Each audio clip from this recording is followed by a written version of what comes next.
Okay, this is a video that's going to walk you through how to create an ad for the housing and apartments for rent section of Craigslist. And the first thing we want to do is, depending on what area we're looking for, but in this case we're going to use Hollywood in Los Angeles, California as the city name. So we're going to enter the city name into the search field. Then we're going to make sure that we are in the apartments housing for rent. And then we want to select search titles and has image. And then hit the search button. Once we hit the search button, we'll get a page of results, and I'll show you that in a second. What we want to do is go to the very last page of the search results, in this case, page number 9. I'm going to take you over the site and show you exactly what we're going to do, exactly what's on this here.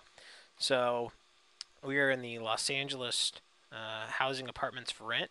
We're going to be looking at ads for the Hollywood area. And again, selecting the apartments housing for rent. We're selecting the search titles and has image.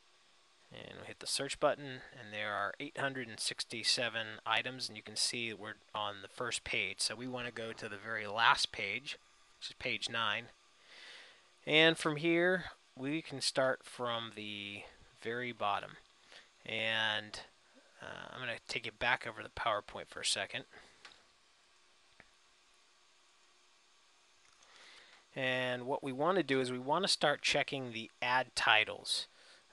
So we want to start from the bottom, and you can even open up the ad itself.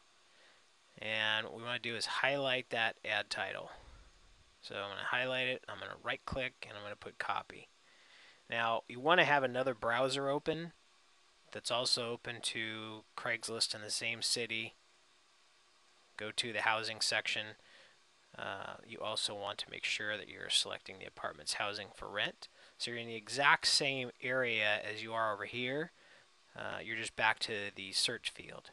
And again, select the search titles and has image. And all we're going to do is we're going to take that same ad title from here that we've copied, and we're going to paste it in here, and we're going to search. And the reason why we're going to search is we're going to see if that ad has been posted more than one time. In this case, that ad has only been posted one time in the last week. And so that is a good title and a good ad for us to use. So we'll go back over to our ad and just make sure I'm on title. So as long as the ad title has only been used one time when we search for it, that's a good thing.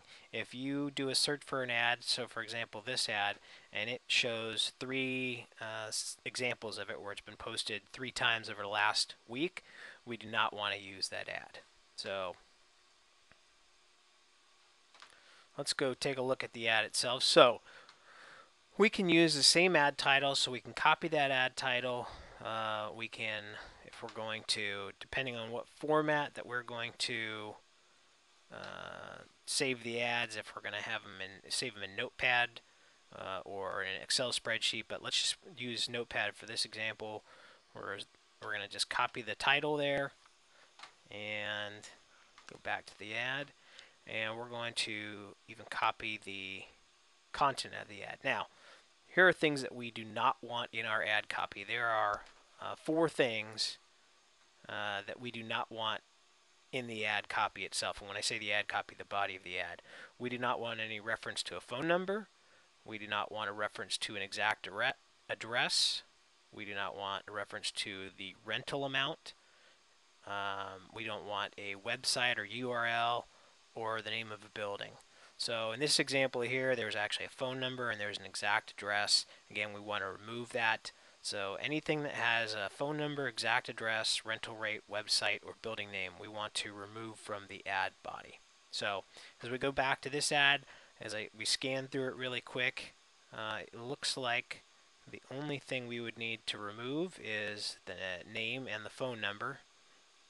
And that's just got cross streets, so that's okay. As long as it doesn't have an exact address and just uses cross streets, that's okay.